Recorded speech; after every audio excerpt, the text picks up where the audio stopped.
Hi everybody, my name is Marne and I'm in Chico. I'm your host here at the How About That Kitchens. I'm here to show you how to debone a turkey and cook it for Thanksgiving for the folks you love. First, the most important thing is you got to have the stuffing. And the way we do the turkey today is so you can have lots of stuffing. Everybody likes stuffing, right? Stuffing, you don't like that stovetop stuff, you like the real thing. And here, okay, I'm not making the pitch, but the Oro wheat stuff is the best stuff you can get. I'm not kidding you. So you take a whole onion, you chop it up and fry it in a pan with some celery, like 4 or 5 sticks of celery, about 2 cups of raisins, and 5 apples. Did you know that potatoes in French mean apples? Okay, ground apples. Okay, anyway, 5 apples, and you chop it up and put it in here, and you throw maybe a couple of egg whites in it. You're all set to go. There's nothing to it. A little salt and pepper, you're great. Now the whole idea of doing this turkey, doing good, doing the turkey without the bones is so you can fill this entire container with stuffing and then put the turkey on top and cook it. So now, I'm going to introduce you to my good friend, the turkey. Alright. Any self-respecting turkey comes with a variety of options, you know. Like they come with this, okay? They come with this, and there's usually a little packet of goodies when you flip it over. Don't forget this. This is important to take out, okay? Look at this. It's a little prize package. It's just like Cracker Jacks, okay? Look at, we got the heart and the gizzard and the liver and all that good stuff. So high in nutrition. So we're going to save this. We're going to save the neck bones, the organ meats. We're going to stick it in a saucepan here, okay? Right here. We're going to cook it on the stove, and that turns into giblet gravy, which is also an essential portion of a Thanksgiving meal. There's like a triad of elements here. We have the turkey, we have the stuffing, okay, we have the cranberry sauce. So that's at least 3. I'm doing great. Anyway, the most important thing also here is to have a very sharp surgical instrument. You want a really sharp knife. The point of deboning the turkey is that it actually comes apart on its own. You're just trying to help it out. So we go get ourselves a nice whetstone, and we go against the grain like this at a light, steep angle. Very important to sharpen your knife a lot before you do the turkey. Now the idea is you want to get this thing about as sharp as a surgical scalpel, especially on the tip here, because this is where all the work is done, right on the tip. So I might sharpen that tip a little extra, right here like this.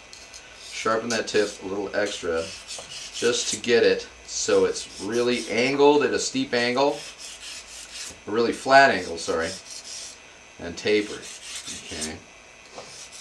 There. Another way to do it is to use a steel, and I have friends who use actually rod and tube insulators. Those are very good sharpening only tools. Anyway, the point of what we're going to do here is, in order to take the carcass out and save us a lot of room in the stove and in the refrigerator, is we're going to peel the meat straight down the spine and then peel it back all the way around to the breastbone. We're going to do one side at a time. So basically you start with an incision that goes straight down the back like this. Okay? Alright. Anyway, like I said, you cut down the center here, make an incision here, and then you pull back the skin. You try to work the meat away from the carcass by cutting down into the carcass. Okay? It takes a little while to get the hang of it, but it's really not that difficult. You just pull on the meat, pull it back, and you work the meat back off the carcass like this. Now, the reason why I want to show the video is that this is really actually very simple, but there are, of course, obstacles as you go along.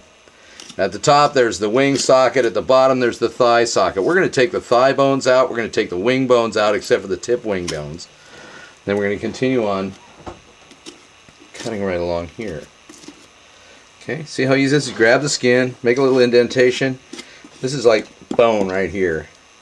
And it's very fascinating because it's like an anatomy experiment on a prehistoric animal. Actually, the turkey is a prehistoric animal. It's not true that when they hold their mouths straight up at the sky when it rains they'll drown.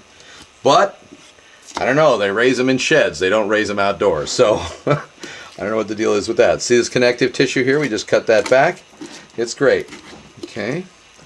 As we go around here, it's going to start, see, it's feeling a little stiff here. Now our first obstacle here is the thigh socket, where the thigh bone is. You can see where there's the leg there, and it goes in to the thigh bone right here, which intersects with the carcass.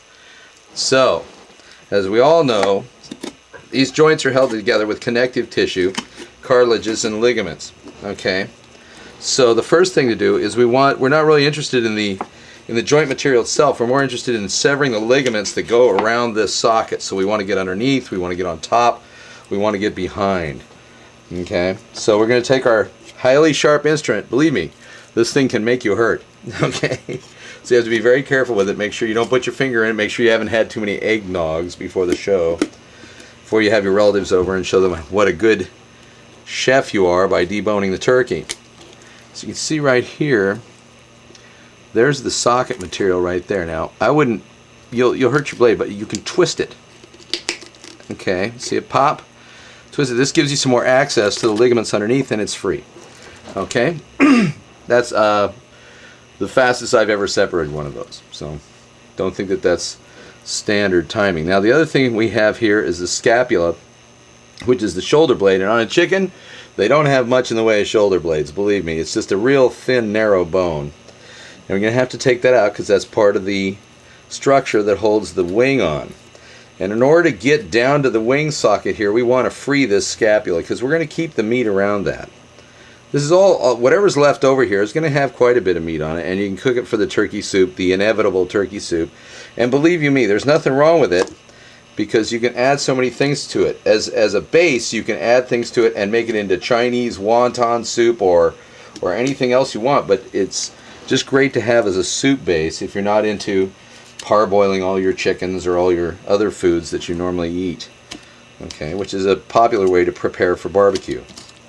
Anyway, so here we've separated the scapula here just by cutting around it. It's not very difficult to do, and it allows us some flexibility in getting into the wing joint. Now we're just going to cut right into it, but once again, we don't, right here, that right there is the beginning of the breast meat. We don't want to cut into that. Okay, that's one solid mass, and we want to continue to, even though that's the breast meat, there's meat underneath it, so we're going to want to separate that out eventually. But right now we're going to deal with this socket problem, this wing socket. Now we're going to cut down to it till we can see the socket itself, the white tenon material, and it's quite a ways down there. Okay, we're also going to cut around it this way at the base here. This is all going to have to be separated. We're not going to keep that. We're taking it out. Okay, there. Now we're into the socket. We're cutting the material through the socket, and then we take the tip and we pull it back at us. Be careful. Never recklessly pull the blade back at you because you can cut yourself open quite well. I've talked to several people who have accidentally disemboweled themselves doing that. Okay, especially at waist level. Meat cutters that I know. Two guys. So